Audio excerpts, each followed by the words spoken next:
Hi! Bago ka ba sa channel ko? Or napaklik ka ba ng YouTube video ko dahil interesting sa'yo yung topic ko? My name is Girly. I am the member of the Church of Jesus Christ of Latter-day Saints. At marami kang mga bagay na matututunan sa mga isi-share ko sa inyo. Sa video na ito ay gusto ko pong i-share sa inyo kung anong ibig sabihin sa atin ng chapter na ito sa New Testament, sa chapter 25, verse 2 and 8, kung paano natin matutulungan o i-assess ang sarili natin kung saan tayo dito sa 10th version na ito.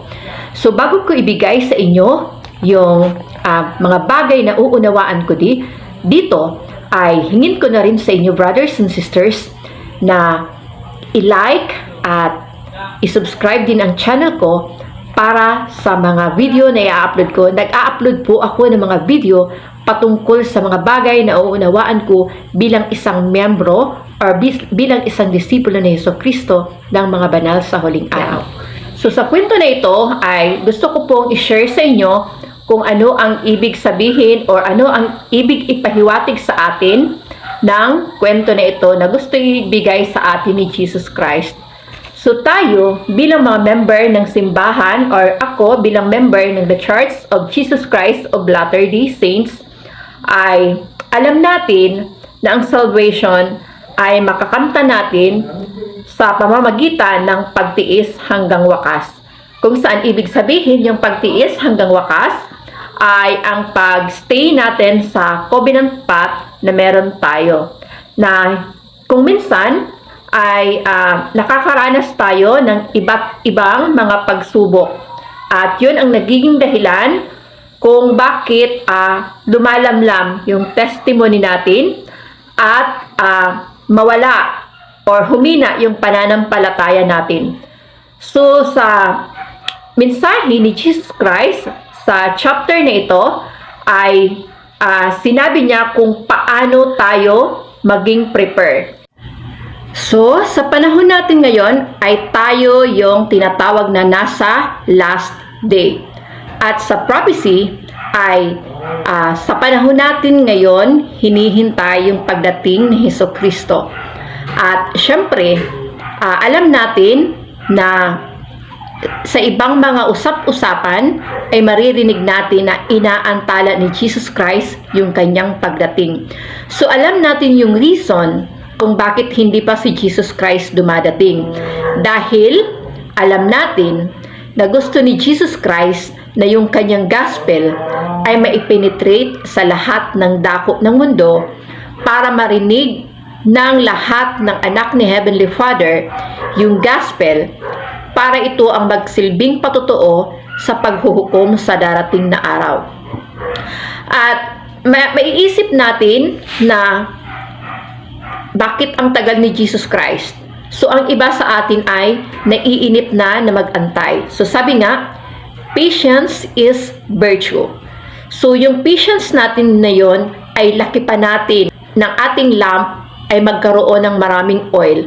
So, paano natin mapananatili na maraming oil ang ating lamp? Kasi alam natin ang lahat ng tao ay hindi lahat maliligtas.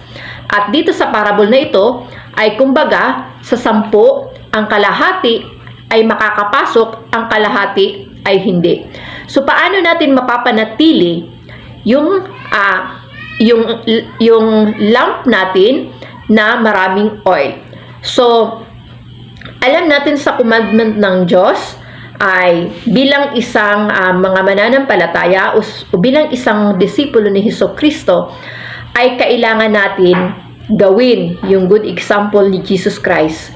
Kung ano yung mga bagay na ginawa ni Jesus Christ ay kailangan natin yung gawin. So, si Jesus Christ pinadala dito sa mundo para maging isang perfect example at para tubusin tayo sa mga kasalanan po natin. So yung pagiging perfect example ni Jesus Christ ay yun ang kailangan nating gawin. So magkakaroon ng maraming oil ang ating lamp kung patuloy tayo na magstay sa covenant path. Patuloy tayo na gumawa ng mabuti. Patuloy tayo na tumulong sa gawain ng Diyos. At sino naman yung mga tao o yung foolish virgin na kumbaga naabutan sila na walang mga oil yung kanilang lamp. Sila yung mga tao na kumbaga nawala na ng pag-asa. Nanghina yung pananampalataya. Tumalikod na sa gospel. Brothers and sisters, mag-self-evaluate po tayo sa ating sarili kung saan tayo sa 10 virgin na ito. Kung dito ba tayo sa 5 wise or dito tayo sa 5 foolish. So ako, kailangan ko ring i-assess yung sarili ko kung nasaan din ba ako dito. So meron din po ako na nilagay na list para yun sa goal ko, monthly goal, na dapat achievable yon, which is kasama dun yung first Sunday of the month ay ma-share ko yung testimony ko sa gospel. At kailangang makapag-fast din po ako. Weekly goal ko is makapagsimba, makapag-work din sa mga missionaries, and sa araw-araw din naman ay gusto ko na makapagbasa din ng scriptures. Nag-i-evaluate din ako sa sarili ko kung nakagawa ako ng mabuti sa araw na ito. So mahirap din siya na gawin or bantayan yung ating sarili kung nagagawa din natin yan. So pero isipin natin kung ano ba yung mga bagay na humahad lang sa atin para mag-fail tayo sa mga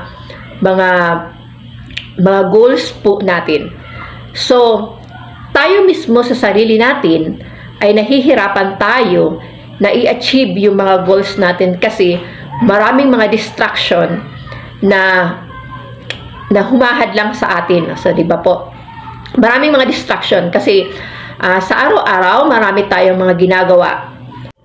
So, sa verse 6 ng chapter 25, nabanggit dito na datapwat pagkahating gabi ay may sumigaw, narito ang kasintahang lalaki, magsilabas kayo upang salubungin siya. So, alam natin na pagdating ni Jesus Christ is surprise, walang nakakaalam. Kahit yung mga angels, kahit si Jesus Christ ay hindi niya alam kung kailan siya isusugo ni Heavenly Father. Ang tanging nakakaalam lang ay si Heavenly Father. So what if sa araw na iyan or sa gabi na iyan, bigla dumating si Jesus Christ at alam mo sa sarili mo na hindi ka prepared? So di ba nakakatakot? Brothers and sisters, hindi ito biro-biro. Yung salvation ang pinag-uusapan natin dito.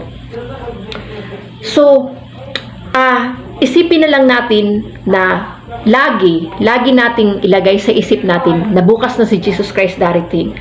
At syempre, pag prepare tayo, hindi tayo matatakot. So, kailangan natin na maging prepare parati. So, sabi nga ng mga leaders, kailangan natin yung repentance araw-araw. Bago tayo matulog, isipin natin yung mga bagay na kailangan nating i-repent. Diba? So, napaka-halaga ng repentance. Napakabuti ni Heavenly Father na kailangan nating i-repent. Kasi pag nagre-repent tayo, yung repentance is nagpapahiwatig siya na kailangan natin i-improve ang ating sarili. May mga bagay tayo na gusto nating baguhin sa ating sarili. So, yun ang ibig sabihin ng repentance. Na nag-strive tayo na hindi na gawin yung mga bagay na hinihingi natin ng tawad. So, yun ang ibig sabihin ng repentance.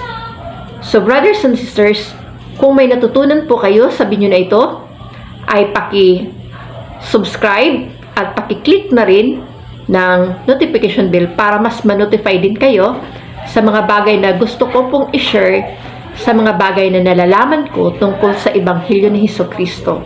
Paki-like na rin po. So, maraming salamat. Naway bawat isa sa atin ay gabayan ng Banal na Espiritu Santo.